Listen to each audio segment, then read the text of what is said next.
it is just so great to have you here today. I appreciate you taking the time because you are just such a phenomenal but gentle force. And your energy is so soothing. And I love your background.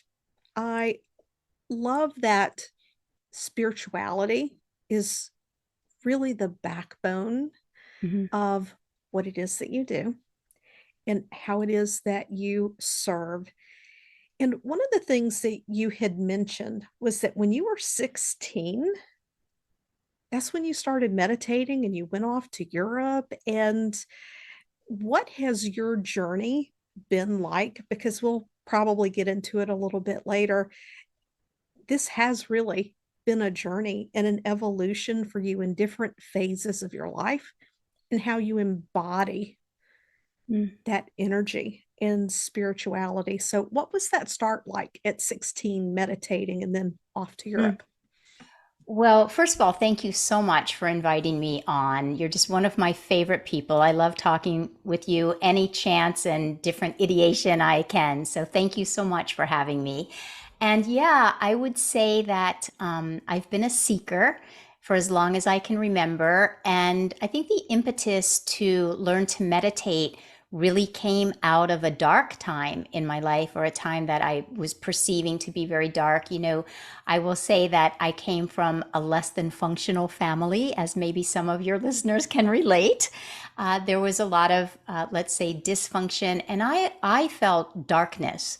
There was, I felt very alone often and disconnected emotionally in my home.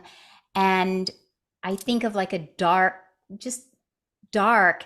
And I was always interested in like following that flicker of light, looking for some flicker of light, I could always have this feeling, oh, I know there's a different way that we could be in our family. I could feel that there was a different way, but as a little girl, I had no power to create it. And so I left at 16. I went to study piano at the time in Europe.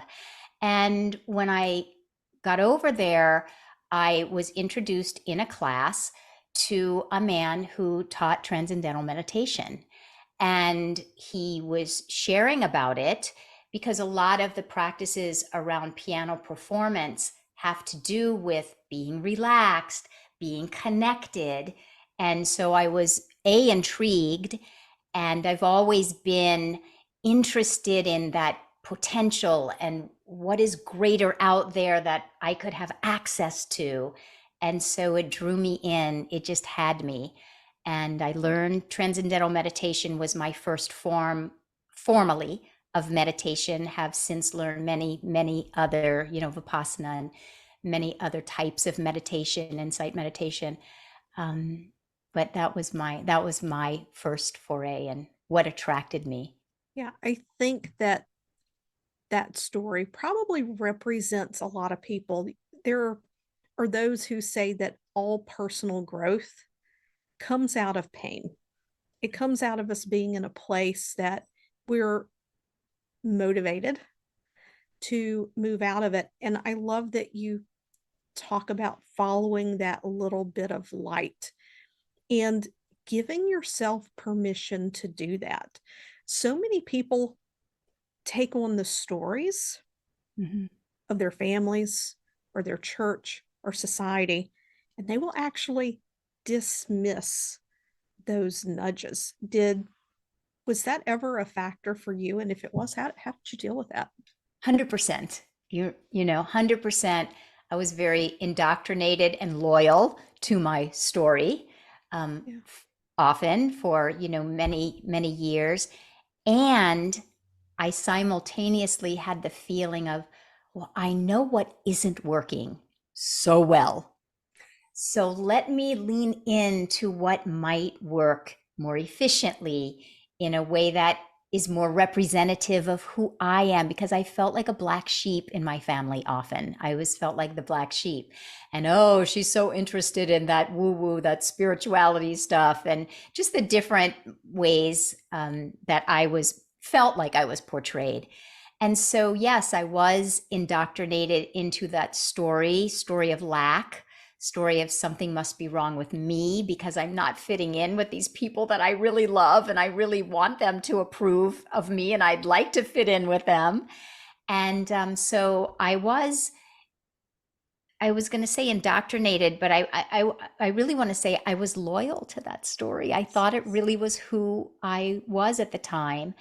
And how I untangled myself from it was that just following that little flicker, following that little, if there's anyone listening that you're going through any kind of period of challenge in any way, life brings all of us what it places in our lap.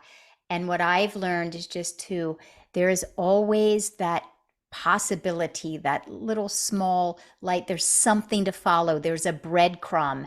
And I've just learned it's typically the smallest next step. If I can just look to the smallest next action or the smallest next thing, then it leads me to more, it's like fanning that flame, you know? Absolutely. And I just really want to emphasize, what she shared. It's the smallest thing. We get so caught up in wanting to fix everything at once. We want to do the overhaul, we want it to be fast. And yes, sometimes change can be fast, but sometimes we're looking for the total makeover and, not just that one little thing that actually over time moves mountains.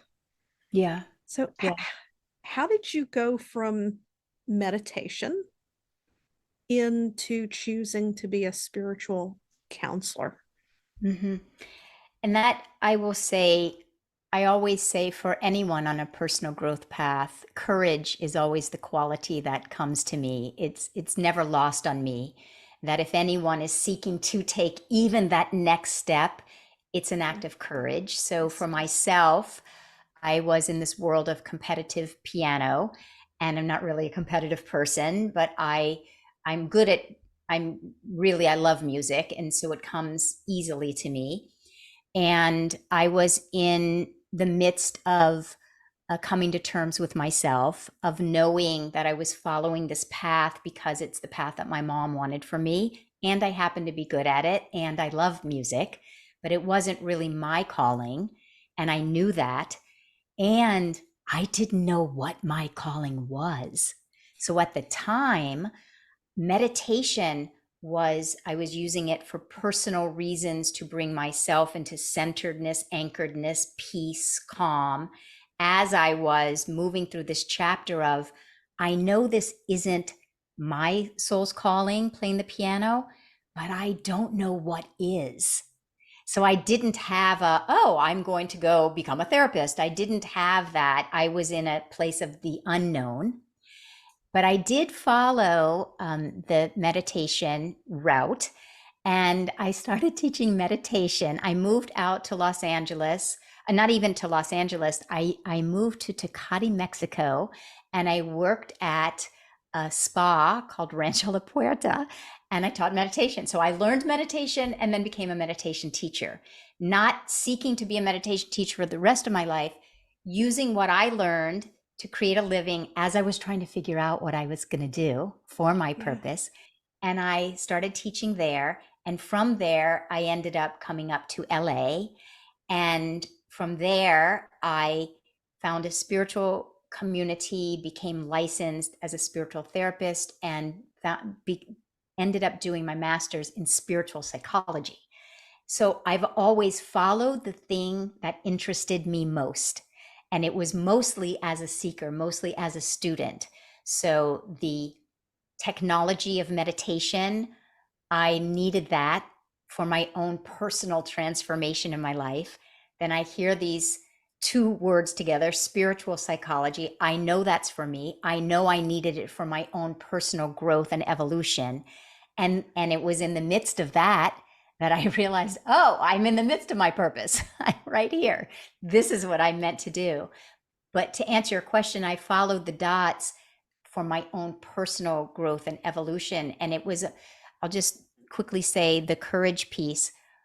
was finding the courage to say to my family that I'm not going to do this thing called piano that I do well, and I'm going to follow something that is unknown even, but I'm going to follow my own path and follow what's true for me and authentic to me, even though it doesn't look the way that my family thinks my life would be better served looking.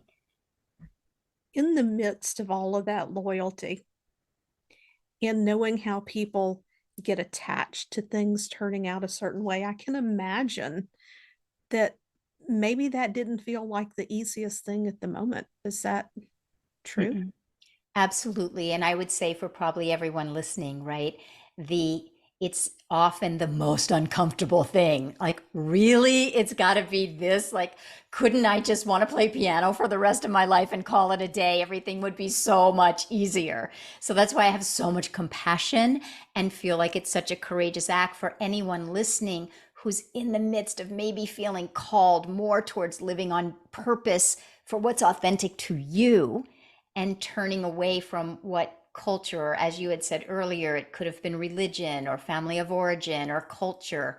So it's a very courageous act. And yeah.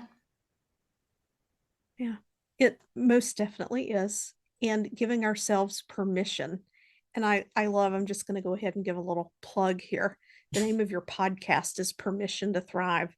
And it's not lost on me Mm, that what you did was you gave yourself permission.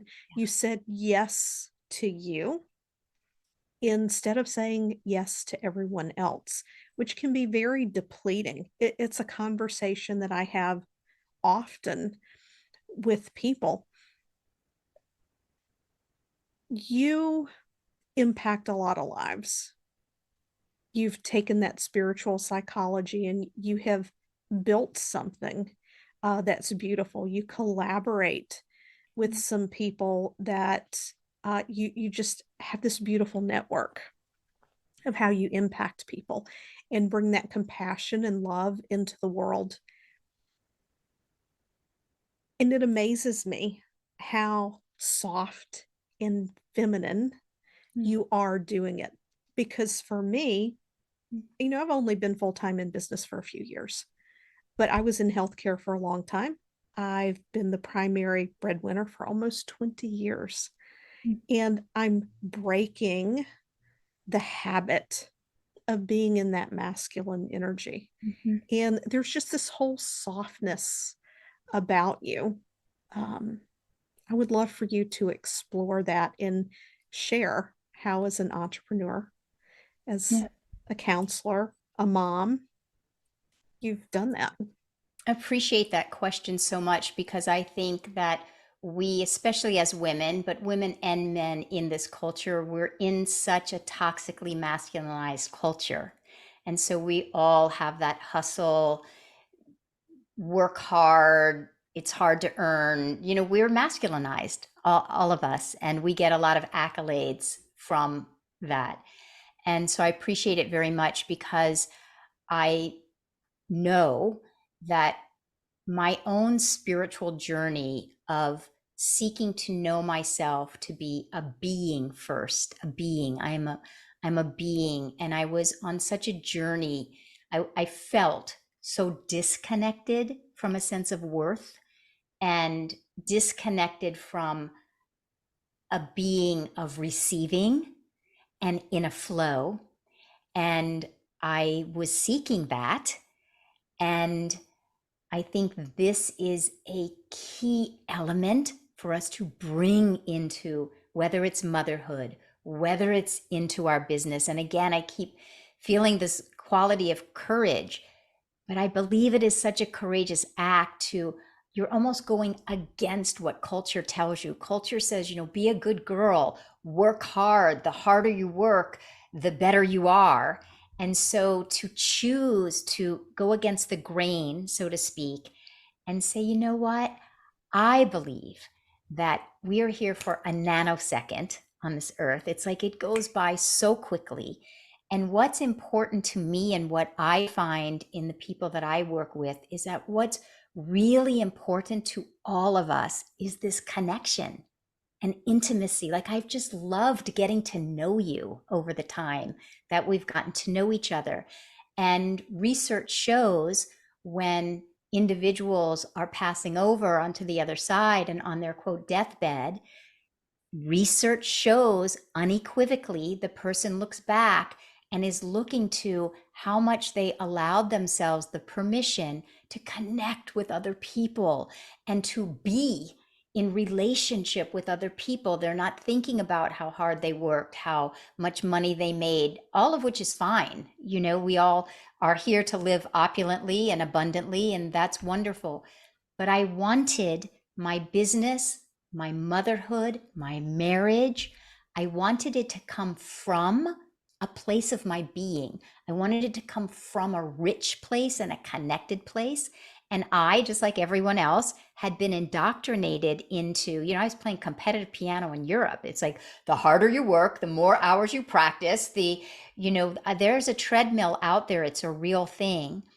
I wanted to prove to myself and show that I wanted my motherhood to come from an overflowing cup, not from an empty, martyred cup, right? And my business. So that's how I've done it. I take my most important quality in life is connection, inner connection, connection with my authentic self, and then connection, be it my son, my husband, my clients, my students, my collaborators, as you mentioned.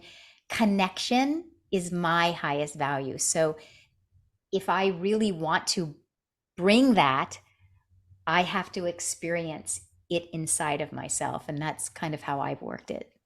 Yeah. And this is something that you've been on this journey for a very long time. For someone who Mhm. is in a place that they're resonating with what you say and Yeah. they're like, "Oh my gosh, this is so true. I've heard this, I know this. How do I begin to get out of the doing and into the being?" Yeah. What would you share with them? This is the greatest question because we are so indoctrinated to believe that, oh my gosh, if I even venture a little bit into that, all the other house of cards are going to fall down, right? And how will I pay the rent? And how will I pay the mortgage? And how will I get the laundry done if I'm a single mom and I have two kids? And, so it's a very fair question. I love the question. And I'm going to plug your podcast right back, right? I would say the quality that comes to me to share is immerse yourself, everyone. Immerse yourself and be very particular about what you ingest. So, not only nutritionally, but listen to your podcast. Someone could listen to Penny's podcast and then go back all the back episodes, and you just can be still doing your life, doing your laundry, doing dinner, whatever it is you're doing. You can be listening to that. You can listen to my podcast. You can, immerse yourself. You can. It's what you choose, the energy and the frequency. And if you don't have it inside of yourself to muster it up from the inside out yet, that's so fair. Because, right, you're at the receiving end of an indoctrination that says, don't go do that. Your business is going to fall apart. And there is no way you can go, oh, just be more and have your kids, happy. That we're just very indoctrinated, right? So I would say first, don't try to muster it up from the inside out. Just allow yourself to receive. Listen to podcasts, listen to this type of individuals who have gone before you, right? Who have taken these steps. Now, you were just on my podcast. So, anyone listening, go back and listen to Penny's episode of my podcast. The thing that you said on my podcast that I thought, every person on planet Earth needs to hear it. It's a perfect answer to your question. You said, you go out in your backyard and you put your feet in the grass for 10 minutes. Now, for maybe a mom, that's 5 minutes longer than you have. So you go back in your backyard right now and you take off your shoes and you put your feet in the grass for 5 minutes, or just go outside and try. You start where you are And I know in your mind you might be thinking, oh, right, 5 minutes out in the backyard, that is not going to help me create my business from being rather than doing. But I promise you it is. And then if you go back and you're outside and you're putting your feet in the grass and you have your earplugs in and you're listening to Penny's episode, it's just you build upon where you are. And what really, I will tell everyone listening very transparently, what made a big difference for me is that I liked myself better. So when I was not giving myself permission to go, do whatever for 5 minutes here, 10 minutes there, I often say, we think it's selfish, but I say now that I know unequivocally it's selfish not to do these things. Because I can remember you mentioned my son when he was young. He's in college now, but when he was young, I can remember the time before I was really allowing myself this permission. I would walk into a room and I promise you, I didn't need to say a word, and everybody in my house knew whether I was in a good mood or a bad mood. And they could read my energy. And if I was in a bad mood, they're having to walk on eggshells around me. And just quite honestly and frankly, the more I gave myself permission to live in this way, I liked when I walked into a room better. I was more relaxed with Will. I was more relaxed in my marriage. I was more relaxed. And I liked that feeling inside of me better. And I wanted more of that. And then the icing on the cake was that exponentially my financial life was increasing. Exponentially more clients were coming. People were calling me to network. But I will tell you with all sincerity, I just liked myself better, and I wanted more of that. And all the rest of it came. Oh my goodness. There is so much in that, to just touch on. But I think the most important thing is energy. And you were talking about like what we take into our bodies, but also what we take into our mind. We passively absorb information all the time. It is no accident that once pharmaceutical companies were allowed to advertise on TV, that chronic illness has skyrocketed. 75 cents of every advertising dollar on a cable network comes from the pharmaceutical companies. 75 cents. I heard that the other day and I was floored. And I was like, no wonder. So, whether you're listening to music, because I'm going to touch on your music, you were talking about being in flow and being connected. I always know when I hear someone sing or play an instrument and they are in tune to the divine, because every hair on my body will stand up. You can just feel it. It's energy, it's frequency, it's vibration, and you can take it in passively. You don't have to be actively doing a course, right? That word doing. You don't have to be doing anything to shift your mental state. And the thing with stepping outside in the grass is research shows that when we touch the ground barefoot, the electrical charge in our body, the negativity that's built up, it immediately discharges into the ground. It's like we're a grounding rod. So I just love that you brought that up about energy. And when we're in this place of receiving, you mentioned stepping outside, you mentioned listening to podcast and absorbing this. If someone wants to take the next step, how do they know what that is? Yeah. I think following, listening to a podcast, following what lights up your heart. You mentioned music for sure. I'm very particular. My family knows I'm particular and I kind of wear it proudly. I'm particular about the music I listen to. I'm particular about the movies I go to. I'm particular about the news that I don't watch. I'm particular and I'm going to wear that proudly, right? So listen to music that inspires you and lights you up. It is, I'm going to say, it is a walk when you feel like you are, quote, the only one in your world and you're like, oh, this sounds really good. It feels really right for me.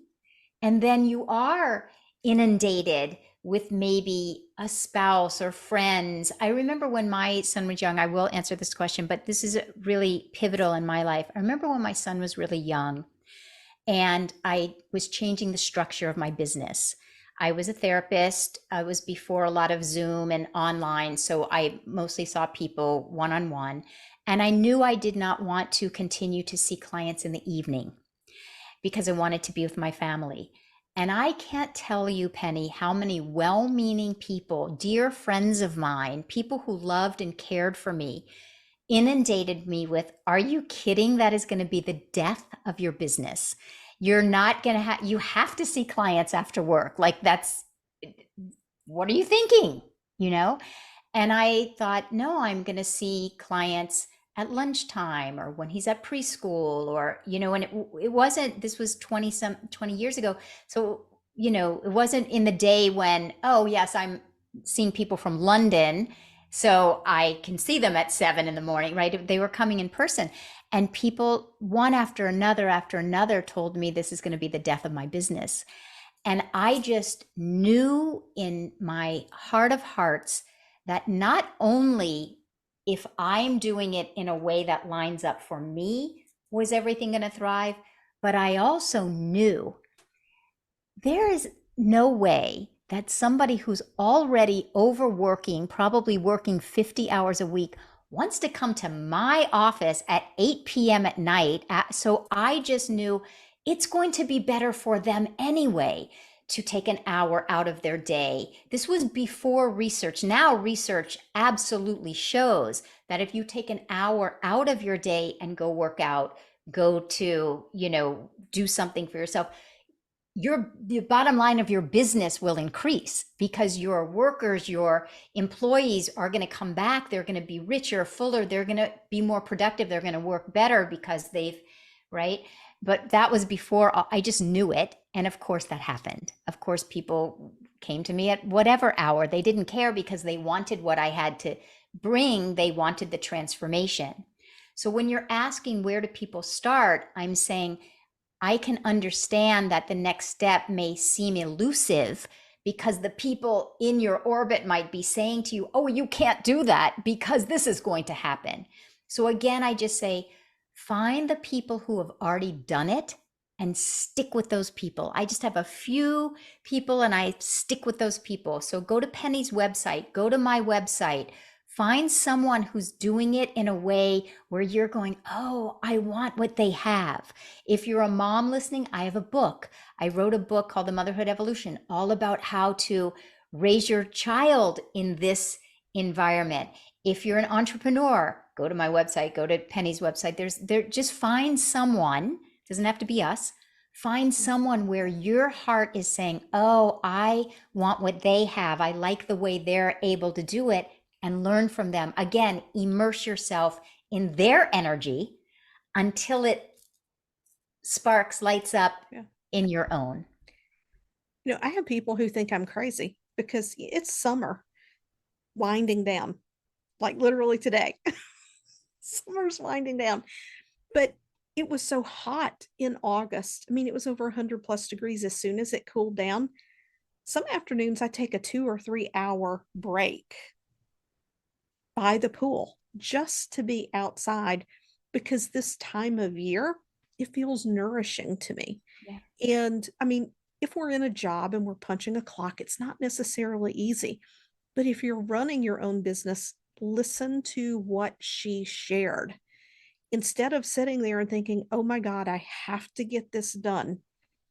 If your soul is calling for you to go outside and take a break, maybe to dance a little bit, sing a little bit, call up a friend, have a coffee, a tea, whatever, do that. I guarantee you will be so much more productive when you come back refreshed and you will get more done in less time.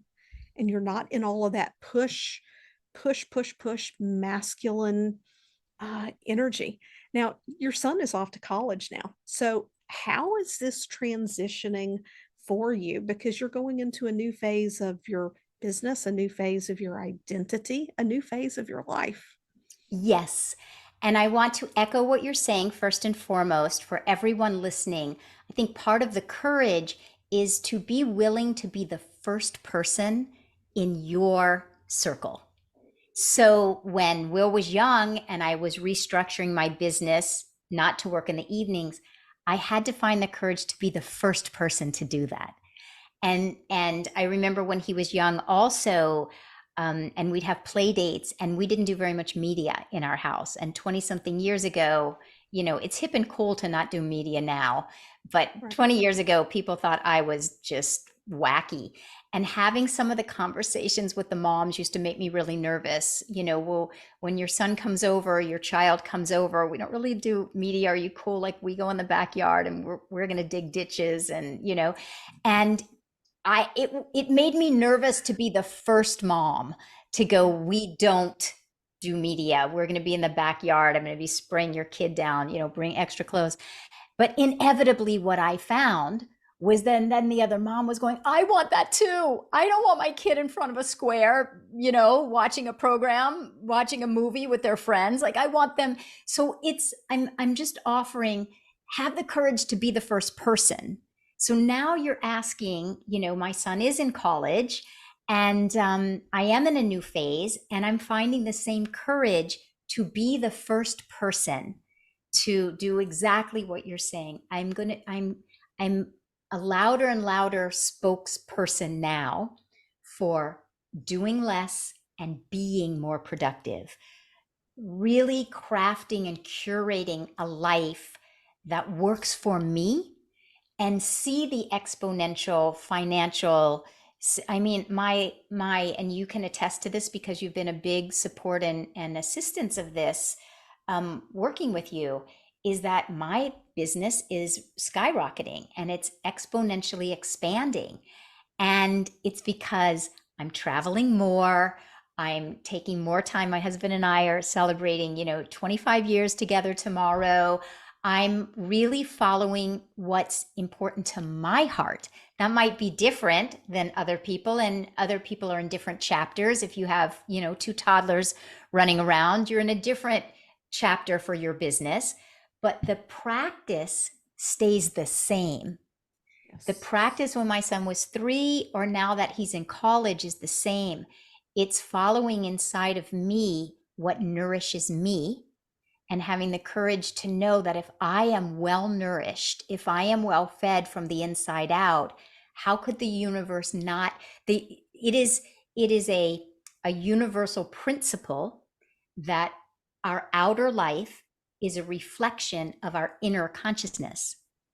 So if I am well fed and well nourished inside, and I am living this life where I'm focused on my being, and I am feeling that sense of abundance inside and connection inside, it cannot not manifest in my outer life. But where we get tripped up sometimes is that we're so taught in this culture that it needs to just happen immediately. And we're looking, like you were saying earlier, for the big giant, well, why am I not making 6 figures now in a week? We're just taught that immediate gratification. And when you're true to your own soul's calling, heart's calling, way of being, what lights you up, what is true for you, like you were saying, taking a nap in the middle of the day. I wanted to go color with my son when he was little. So I would take that hour and color, and I was more productive for the rest of the day. So it's being the first person, and you will see your finance exponentially expand. You will see your business exponentially expand. You will see your intimacy with the people in your life exponentially deepen. You can't not. Yeah. And I think that some people, even though they really desire that very much, at the same time, they're afraid of it because it Mhm. is, it is such a change, which is where the work I do comes in to dismantle those false beliefs and false premises that are underneath the surface. Now, you not only counsel people, you correct me if I'm wrong, you teach people how to go out and do this for themselves. Um, how does it feel to know that you're having that level of an impact on the world because you also partner with Dr. Shafali. Mhm. You are also are connected with Michael Beckwith. He Mhm. is someone that you've partnered with on things. I'm That I, that's a legacy. It's Mhm. huge. I'm actually doing a workshop with him, a free masterclass with him the day October 11th that your podcast relaunches. Yes, it is. When you ask how does it feel, I have such, and what you're saying before, I think I love what you're bringing up because we would be remiss not to say that this every journey involves dismantling and untangling. So we're not trying to give some shiny version of just go put your feet in the grass and everything will be shiny. That is accurate, and there will be some dismantling involved. There will be some untangling. There will be some come to Jesus moments. At least there have been for me, right? So that's part of it, and that's why I say immerse yourself with people that you really like when you're dismantling and untangling. And how does it feel for me? Why I bring in that untangling, and we all have had experiences that we have come through that leave us feeling hurt or leave us with inaccurate belief systems about who we are. We all share that in common. And the other thing that we all share in common is that we want to feel seen and that our lives matter. And deep down within every single one of you listening right now, every single one of us is here on purpose, with a gift, and we all want to give.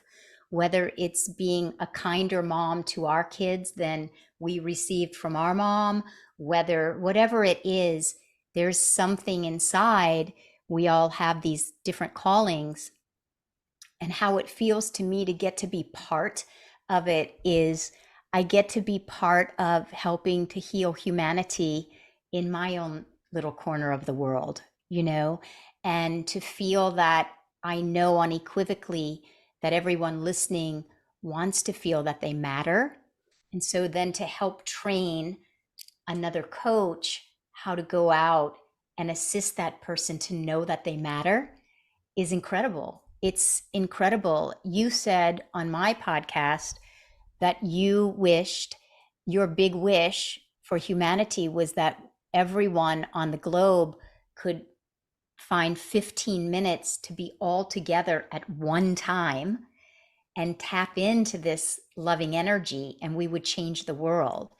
And so I don't have the power to snap my fingers quite yet and make that happen. But if I train one coach at a time to then go ripple out into their orbits, that they can help transform a life. And the way that I teach is very experiential. And so I'm certifying other people in very experiential processes to coach other people.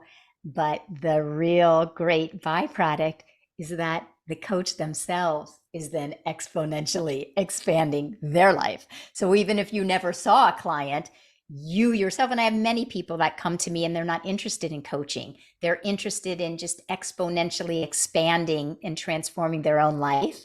So that's a definite benefit. But how it feels is very humbling and yeah, Yes. very humbling. I agree with that it's very humbling because I used to train in hypnosis.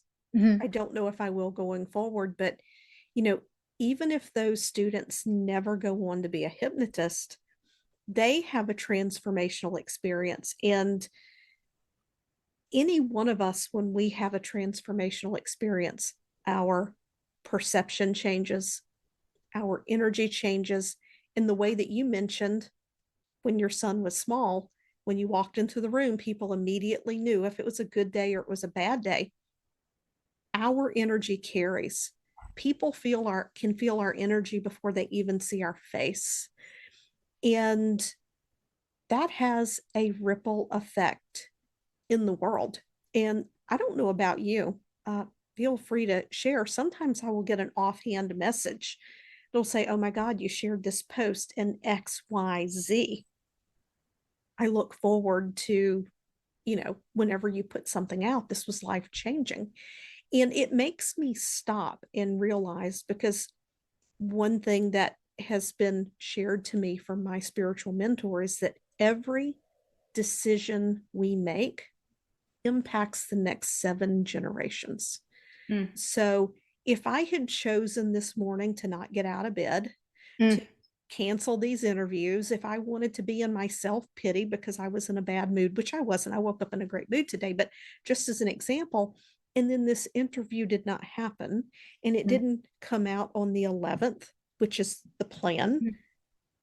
Look at all of the lives that would not be impacted by this message. So, anyone who's listening, I encourage you to go back and re listen to this, because there's just so much here around choice and possibility and the breadcrumbs. Each and every decision you make has a cascade effect. And when we realize how truly powerful we are Mm. through every decision we make for ourselves, it it really brings to bear the effect that we have on people. And when we follow what's inside of us, when we tune into that, and we're finding ourselves in the middle of our path, whatever that is, it's seismic, in my opinion. Yeah. So well said. I think that most everyone I encounter has been taught to undervalue the impact that they might be making. And so anyone listening may be saying, "Oh, I don't need to do that post today. No one, it's not really going to matter if I do that post today or not," or whatever it is that you may be thinking. And what you're saying is so true. We've been taught to undervalue ourselves and undervalue the importance of that humanity, that connection. And so when you do put out a post and then you get reflection back, I always feel the same way if someone takes the time to write or email or whatever it is that we have been taught to undervalue. And you may be thinking, "Oh, it doesn't matter if I do that post. It doesn't matter if I do XYZ."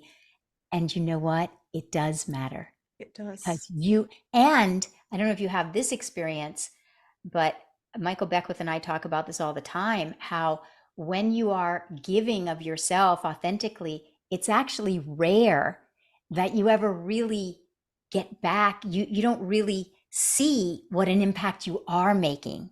But if the person out there who's saying, "Oh, I don't really need to go do that post today," if you could just see the ripple effect that Penny is talking about, if you could see that, you would not do that post today, because you would see, "Oh, wow, it's going to affect a mom and the way she is with her son today," or it's going to affect a person and the courageous act they will take with a client today. If you could see it, you would not hold back.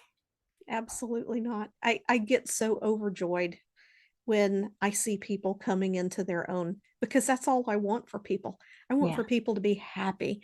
So, where can people connect with you? Where can they find you? Share the podcast and whatever you have coming up. Yeah. The easiest way, you just need to know how to spell my name, is go to my website, Suzi Lula, Suzilula. I'm sure it'll be in the show notes. I always have some kind of challenge or something going on my website, Instagram, also Suzi Lula. And as you mentioned, my new podcast is called Permission to Thrive, of which you have been. What a beautiful conversation we had. I'm getting so much great feedback. So go back, everybody, and listen to that episode as well. Well, thank you so much for being here. Everyone, all of the links will be in the show notes below this episode. And you're listening to this episode on October 11th. Take a moment, hop over to my Facebook feed. I am live streaming a podcast celebration party. So you will find the link to Zoom. You can hop in the Zoom room with me. I'm going to have some of my past guests hopping in, sharing what they're doing, saying hello. You can connect. We'll be sharing favorite episodes. So, once again, everyone, thank you. Have a blessed week, and I will see you next time.